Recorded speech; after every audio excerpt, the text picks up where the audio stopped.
So there's this guy here at GameSpot. You know the one. He goes on and on about guns as if they're God's gift to man. But are guns really all that special? They're just, guns, for crying out loud. What's special is harnessing the power of the ancients and unleashing destruction on the land. What's special is bending the very fabric of reality to your whim. What's special is the Elder Scrolls V Skyrim. So welcome to The Magic Show, where we show you how to fill the air with fire and brimstone, and how to conjure beasts that would scare the bejesus out of some guy in a military shooter swaggering around like he's all that. Skyrim separates its magic into various schools, starting with Alteration. Alteration isn't what it used to mean when I was young.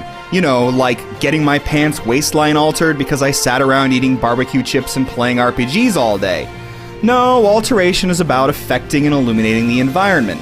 If you take one spell from this school, go with Candlelight. For a small amount of magicka, you can summon an orb that lights the way through the darkest of dungeons. Leave the torches for dudes with pitchforks and make this a permanent part of your repertoire. Alteration also affords you protection, like Stoneflesh, which slurps up a lot of magical energy, but is incredibly effective. Like Alteration spells, the Illusion School isn't very showy, but it is good for crowd control. Try casting fear on a pesky bandit and cackle maniacally as he runs like the coward you turn him into. But you don't care about this light orb crap and this fear bullshit, do you? You want to murder and pillage and light the night on fire. And that means destruction magic is your thing. We all sit at home flicking open lighters over and over again, promising we'll feed the world to our precious flame, right? Right? Okay, whatever. Don't pretend you don't do that. In any case, the flame spell is probably right up your alley. Some destruction spells are basically two varieties of the same thing. So Sparks lets you pour lightning in a single stream, but with Lightning Bolt, you zap with a single bolt. Either way, these spells are more efficient than giving a bandit a toaster and hoping he'll take a bath with it.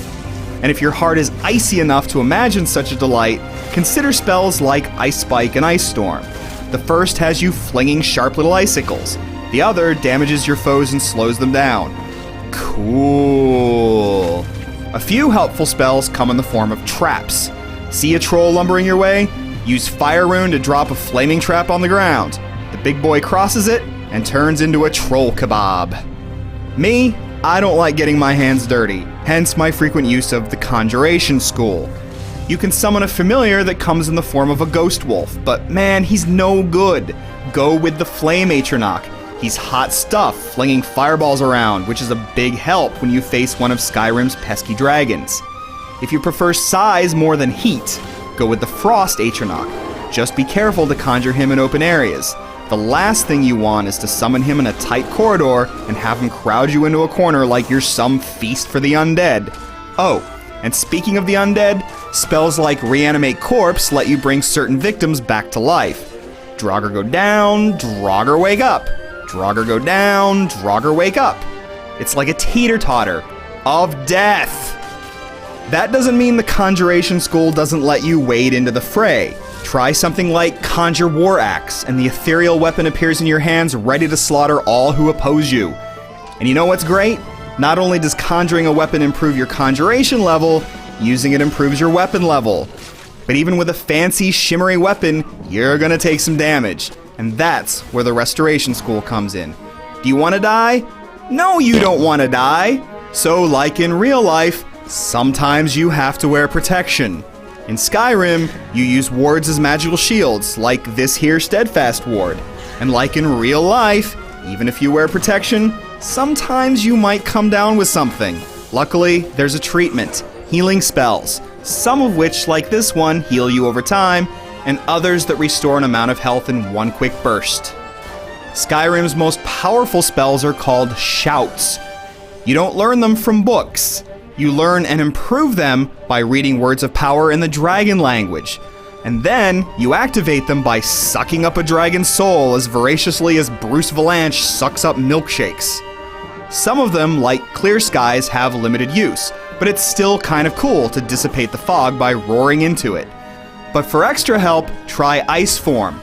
That turns enemies into ice cubes and has them falling over like my Aunt Judy after her nightly cocktail of Tylenol PM and Tanqueray.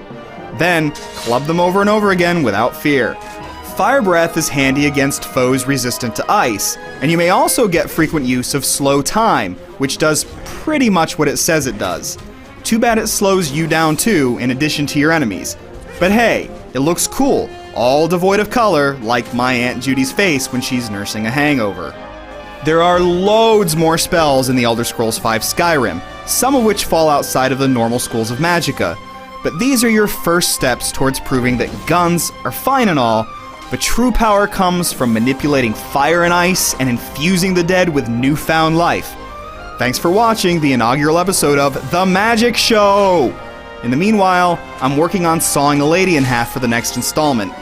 Does anyone have any rags, some rubbing alcohol, and some industrial-sized trash bags? Things aren't going exactly as I expected.